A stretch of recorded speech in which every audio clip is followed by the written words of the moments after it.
Everyone and welcome back to my YouTube channel. आज की video में पढ़ने वाले हैं रिकॉम्बिनेंट वेक्टर वैक्सीन्स के बारे में। इस वीडियो लेक्चर में हम प्रीवियस वीडियो लेक्चर से कॉन्ट्रास्ट कर रहे हैं, जिसमें हमने पढ़ा था कि वैक्सीन्स को कैसे डिफाइन किया जाता है, वैक्सीन्स की डिस्कवरी कैसे हुई थी, उसकी डिस्कवरी के लिए किन दो साइंटिस्ट को क्रेडिट किया जाता है, एंड थर्ड इंपॉर्टेंट चीज is based upon the type of pathogen which we are using to form our vaccine. हमने वैक्सीन्स को 5 टाइप में कैटेगराइज किया था। तो जिन लोगों ने अभी तक वो वीडियो नहीं देखी है, उसका लिंक आपको डिस्क्रिप्शन बॉक्स में मिल जाएगा, आप जाके देख सकते हैं। तो आज हम पढ़ेंगे रिकॉम्बिनेंट वेक्टर वैक्सीन्स को, जो कि थर्ड टाइप ऑफ वैक्सीन्स में आते हैं। सो बेसिकली जैसे कि नाम से क्लियर हो रहा है कि इस वैक्सीन को हम प्रिपेयर कर रहे हैं by using recombinant DNA technology. अच्छा, रिकॉम्बिनेंट डीएनए टेक्नोलॉजी के जस्ट एक ब्रीफ लेते हैं कि रिकॉम्बिनेंट टेक्नोलॉजी में होता क्या है। तो सपोज ही हमारा एक टाइप ऑफ बैक्टीरिया है Salmonella typhi. Salmonella typhi typhoid का कॉजिंग एजेंट मानी जाती है। तो सैल्मोनेला टाइफी का वो रीजन यानी वो जीन पार्ट जो कि टाइफाइड कोज करने के लिए रिस्पॉन्सिबल है, उस जीन को हम नाम दे रहे हैं जीन ऑफ इंटरेस्ट। हमने रिस्ट्रिक्शन एंडोन्यूक्लियस एंजाइम को यूज करके सैल्मोनेला टाइफी के जीनोमिक पार्ट में से उस जीन को सेपरेट कर लिया, उस जीन को हमने कट कर लिया। ठीक है, अब इस जीन को हमें इंट्रोड्यूस करवाना है अनदर बैक्टीरिया, जिसे हम बोलते हैं इशर्शिया कोलाई बैक्टीरिया। इशर्शिया कोलाई बैक्टीरिया को भी हम सेम एंडोन्यूक्लियस एंजाइम से कट करेंगे, ताकि दोनों जो पोर्शन है वो कंपैटिबल रहे एक दूसरे के लिए। अब जब हम इसे इंसर्ट करेंगे तो ये लाइगेट होता है बाय यूजिंग लाइगेस एंजाइम। इसमें काफ़ी अदर चीज़ें भी आते हैं, इसमें ओरी आते हैं, मार्कर जीन्स आते हैं, वो सारी उन सब के लिए हम एक सेपरेट वीडियो बनाएंगे रिकॉम्बिनेंट वेक्टर्स के ऊपर, तो उसमें कवर हो जाएगी। यहाँ पे जस्ट फॉर ब्रीफ छोटा सा पोर्शन समझा रही हूँ मैं। तो ये जीन हमने इसके अंदर इंट्रोड्यूस कर दी, लाइगेस एंजाइम को यूज करके ये लाइगेट हो जाती है। अब जब ये प्लाज्मिड होस्ट सेल के अंदर अपने आप को रेप्लिकेट करेगा, तो उसके साथ साथ ये जो जीन है, ये जीन भी अपने आप को रेप्लिकेट करेगा। देन रेप्लिकेशन के बाद फिर ये ट्रांसलेशन करेगा, ट्रांसक्रिप्शन और ट्रांसलेशन होगी। ट्रांसलेशन के बाद जो आपके प्रोटीन प्रोडक्ट्स बनेंगे, वो प्रोडक्ट वो कैरेक्टरिस्टिक्स एक्सप्रेस करेंगे जो हमारे डिजायर कैरेक्टरिस्टिक्स हम उस पर्टिकुलर होस्ट के अंदर देखना चाहते हैं। ठीक है, तो सेम ये रिकॉम्बिनेंट टेक्नोलॉजी का यूज करके हम अपनी वैक्सीन्स को कैसे प्रिपेयर करेंगे, हम उसके बारे में पढ़ेंगे। पहले पर हम डेफिनेशन को पढ़ लेते हैं। इंडिविजुअल्स जीन दैट एनकोड्स की एंटीजन और specially violent pathogen can be introduce into attenuated organism that is virus और बैक्टीरिया। मतलब इंडिविजुअल जीन यानी जो जीन ऑफ इंटरेस्ट है हमारा, जो कि पैथोजन को के अंदर बेसिकली पैथोजेनिसिटी कोज करने के लिए रिस्पॉन्सिबल है, उस जीन को हमने एक्सट्रैक्ट कर लिया और उस जीन को इंट्रोड्यूस कर रहे हैं एटेन्यूएटेड ऑर्गेनिज्म के अंदर। एटेन्यूएटेड ऑर्गेनिज्म कैसे? ऐसे ऑर्गेनिज्म जिनके जो पैथोजेनिसिटी है यानी जो उनकी एबिलिटी है डिजीज को कोज करने की, उसको हम स्लो डाउन कर देते हैं। ऐसे ऑर्गेनिज्म को बेसिकली हम डिसार्म पैथोजन बोलते हैं, या फिर वीकेंड पैथोजन भी कहा जाता है।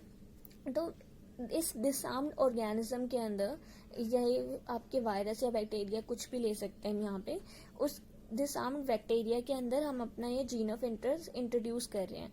अब ये जो बैक्टीरिया है ये एज अ वेक्टर यूज होगा। ठीक है, this attenuated organism serve as a vector, can replicate within the vaccinated host and express the gene product of pathogen. यानी जो वेक्टर है हमारा, जब ये अपने आप को रेप्लिकेट करेगा होस्ट सेल के अंदर, तो क्योंकि इसके अंदर हमारा जीन ऑफ इंटरेस्ट क्या है, लाइगेट हो चुका है। ठीक है, तो लाइगेट हो चुका है, तो जब प्लाज्मिड अपने आप को रेप्लिकेट करेगा तो उसके साथ साथ ये जो जीन ऑफ इंटरेस्ट है ये भी रेप्लिकेट होगा, और फिर जब इसका जीन प्रोडक्ट दिखेंगे हमें प्रोटीन के अंदर, तो उस होस्ट सेल के अंदर इस जीन के भी करेक्टर्स आप देखने को मिल जाएंगे। ठीक है, तो अब देखते हैं कि इसको हम प्रोड्यूस कैसे करेंगे। रिकॉम्बिनेंट वेक्टर वैक्सीन का एक जो काफ़ी अच्छा सा एग्जांपल हमें देखने को मिलता है, वो वैक्सीनिया वायरस में देखने को मिलता है कि वैक्सीनिया वायरस को हम एज अ वेक्टर यूज़ करते हैं to cure the small pox disease. Small pox disease के लिए वैक्सीन बनाने के लिए हम बेसिकली वैक्सीनिया वायरस को यूज़ करते हैं। तो this large complex virus with a genome of 200 gene can be engineered to carry several dozen foreign gene without impairing its capacity to interfere host cell and applicate। मतलब कि जो इसकी capacity होती है रेप्लिकेट करने की, वो अफेक्ट नहीं होती जब इसके जीनोम के अंदर हम कोई फॉरेन जीन इंसर्ट करते हैं, क्योंकि इसका जो जीनोमिक पार्ट है वो काफ़ी ज़्यादा बड़ा है, जिसमें 200 जीन्स का इसका जीनोमिक पोर्शन है। तो ये अपने जीनोमिक पार्ट में ईजिली किसी फॉरेन जीन को इनकॉर्पोरेट कर लेता है और फिर ऐसे वैक्सीन को मतलब बेसिकली जो हम वैक्सीन या वायरस यूज़ करते हैं वो होता है एटेन्यूएटेड फॉर्म में, यानी एटेन्यूएटेड फॉर्म में है तो जब हमारे होस्ट सेल के अंदर जाएगा तो होस्ट सेल को मतलब हार्म कॉज नहीं करेगा, वहाँ पे होस्ट सेल के लिए टॉक्सिक नहीं होगा। तो ऐसे वैक्सीन या वायरस को हम यूज़ कर रहे हैं to form vaccine for small pox disease. Okay, so ये बेसिकली हमारा वैक्सीनिया का प्लाज्मिड है। वैक्सीनिया का प्लाज्मिड 200 जीन्स का बना हुआ होता है, जिसके पास एक प्रमोटर रीजन होता है जो कि फ्लैंक्ड होता है on either side by TK's gene. TK's gene is nothing but the thymidine kinase gene which is a main factor of this vaccinia virus. This is thymidine kinase,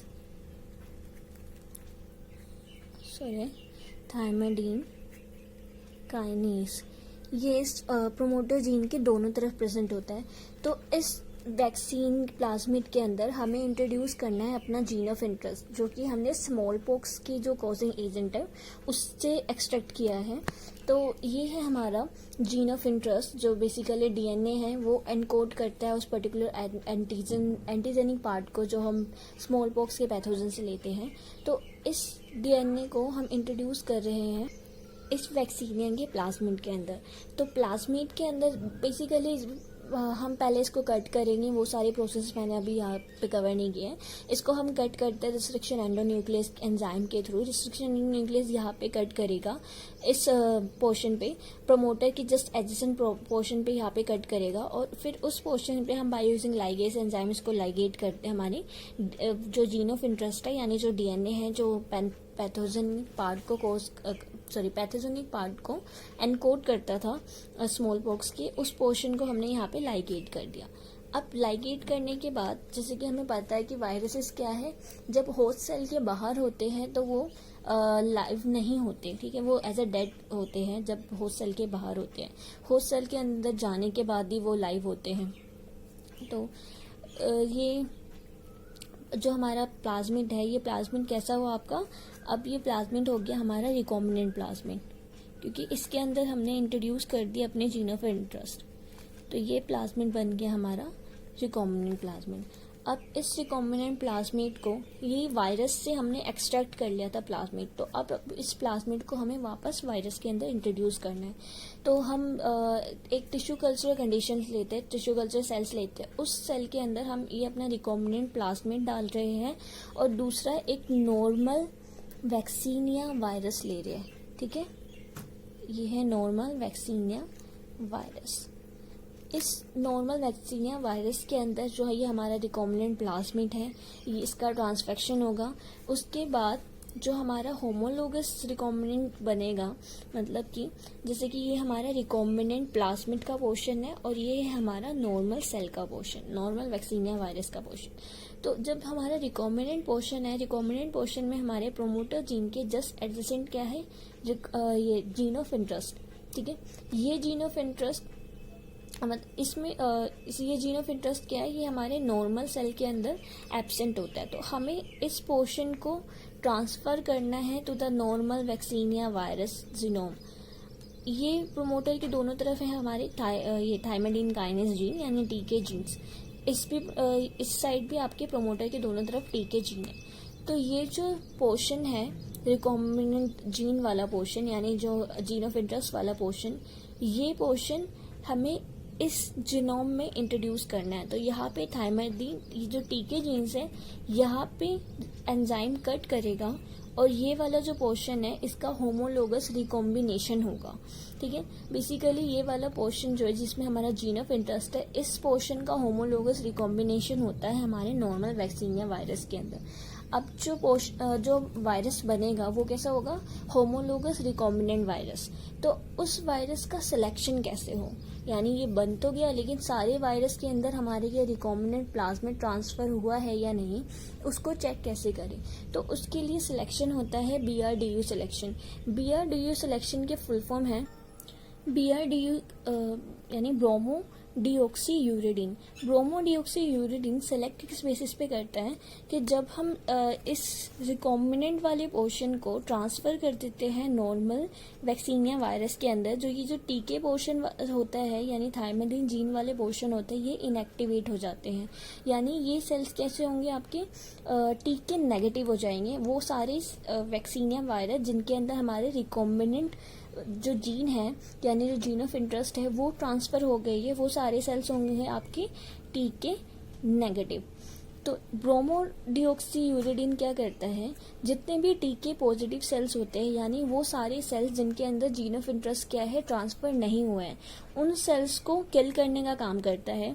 तो जितने भी sales आपके बचेंगे वो कैसे बचेंगे, जो टीके नेगेटिव होंगे यानी जिनके अंदर ये जीन ऑफ इंटरेस्ट क्या है प्रेजेंट होगा। तो ऐसे सेल्स को सेलेक्ट करता है। अब ये जीन ऑफ इंटरेस्ट वाले जो सेल है जिसके अंदर हमारा जीन ऑफ इंटरेस्ट प्रेजेंट है, ये वैक्सीनिया वायरस कैसे आपके टीके नेगेटिव वाले सेल। ये टीके नेगेटिव वाले सेल बेसिकली है आपके होमोलोगस रिकॉम्बिनेंट वैक्सीनिया वायरस। तो यहाँ पे क्या बना हमारा, होमोलोगस रिकॉम्बिनेंट वैक्सीनिया वायरस। अब इस वैक्सीनिया वायरस को जिसके अंदर हमारा जीन ऑफ इंटरेस्ट है for small pox causing agent, small pox के लिए जीन ऑफ इंटरेस्ट है हमारा, यानी स्मॉल पॉक्स के पैथोजन के लिए जीन ऑफ इंटरेस्ट है। ये ब्लू और ब्लैक थोड़ा सा मैच हो गया है तो इस वजह से दिख नहीं रहा, जैसे यहाँ पे जीन ऑफ इंटरेस्ट है, ये ब्लू वाला पोर्शन है, ठीक है, ये जीन ऑफ इंटरेस्ट है। तो अब हम इस वैक्सीनिया वायरस को जिसके अंदर हमारा जीन ऑफ इंटरेस्ट हमने इंसर्ट कर दिया है उसको यूज़ कर रहे हैं वैक्सीन के लिए। तो अब ये जो वैक्सीन बनेगी ये किसके लिए बनेगी, स्मॉल पॉक्स के लिए, जिसके लिए हमने हमारा DNA लिया था, यानी जिसके लिए हमने अपना जीन ऑफ इंटरेस्ट लिया था स्मॉल पॉक्स इसके अंदर से, स्मॉल पॉक्स के कॉजिंग एजेंट से हमने ये जीन ऑफ इंटरेस्ट लिया था और इस जीन ऑफ इंटरेस्ट को हमने वैक्सीनिया वायरस के जीनोम में इंट्रोड्यूस किया, ठीक है। वैक्सीनिया वायरस के जीनोम में जाने के बाद ये वाला जो जीन ऑफ इंटरेस्ट है ये अपने आप को रेप्लिकेट करेगा। अब जितने भी हमारे रिकॉम्बिनेंट वैक्सीनिया वायरस है उस रिकॉम्बिनेंट वैक्सीनिया वायरस के अंदर ये जीन ऑफ इंटरेस्ट प्रेजेंट होगा। ये प्रेजेंट है तो अब ये जीन किसके लिए कोड करेगा, स्मॉल पॉक्स के लिए। तो स्मॉल पॉक्स के लिए ये वैक्सीन हमारी प्रिपेयर हो गई है। So this is all about the recombinant vector vaccines. Recombinant vector vaccine में हम वैक्सीनिया वायरस के अलावा अदर जो वेक्टर्स यूज़ कर सकते हैं वो है Salmonella, typhi, attenuated polio virus या एडिनो वायरस को भी हम एज अ वेक्टर यूज़ कर सकते हैं। जो नेक्स्ट टाइप है वो है हमारा DNA वैक्सीन्स को, जिसको हम अनदर वीडियो में कंप्लीट करेंगे। अगर कॉन्सेप्ट समझ में आया हो तो वीडियो को लाइक करना और चैनल को सब्सक्राइब करना ना भूलें।